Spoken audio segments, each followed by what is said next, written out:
Okay, this is a quick tour of Checkbook version 2.2, its features, its options, and where you can find those features. Let's go ahead and start it up. Now you'll notice the interface has changed slightly since the last releases. There's now a tab bar down at the bottom of the screen here, and there's a Register tab, which is what we're currently looking at. There's also a Recurring tab, which allows you to modify and manage recurring transactions and scheduled transactions. And then the last tab is the Options tab. Now, on the Register tab, the first thing you would typically see is the list of checkbooks. Now, the checkbooks are organized by groups, so you can specify different groups and you can put those checkbooks into groups, and you'll notice each group has a subtotal for that group. You can manage the checkbooks themselves by going into edit mode here, and you'll see there's these reordering controls, so you can reorder the checkbooks within their individual groups, and you can also modify those checkbooks by pressing them while in edit mode.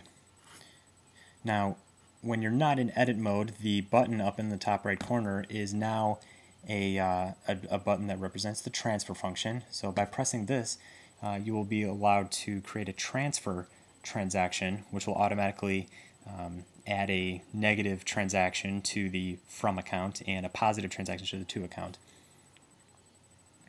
Now when you go into a checkbook, this is a familiar look here, you'll see the mode of the transaction list has been moved to the top of the screen here. By default it's in the locked mode. And to add a transaction, you would press the plus button here to create a new transaction, and here you configure the transaction. You'll notice you can also, it may be difficult to see in this video, but you can actually create a transaction from a recurring transaction. So if you have a saved recurring transaction, you can just auto-populate this transaction screen with all of those details without having to retype them every time. And there's also a newly additioned feature here, a check number.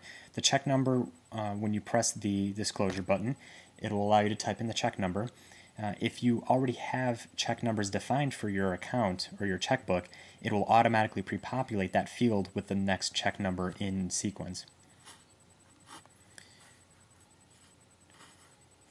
Now if we go over to the Recurring tab, you'll see there's currently nothing here, but to create a new one we press the plus button in the top, and this will allow you to configure your recurring transaction. The first item in the list here is the transaction to actually to set up, so it'll allow you to specify all the details of the transaction.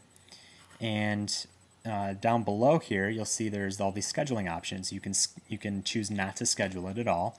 The scheduling options basically means that the transaction will automatically be added to the specified checkbook based on the schedule that you specify. So if you wanted to schedule it weekly, you could just specify weekly, add a new day of the week. Let's say we want to add it Wednesday. And now if we save this transaction, the transaction will automatically be added to that particular checkbook every Wednesday. I'm going to go ahead and cancel that. Now the options screen is pretty similar to what it was previously. You still have your security features, you can still hide reconciled transactions. You have your paging size here, you can specify how many transactions you want to show on each page. There's also this checkbook groups option. This is a new option here, and this allows you to manage the groups in the register itself. So you can delete groups, you can add groups, you can even arrange how the groups are displayed, what their order is here. And to create a new group, you would just press that and type in the name there.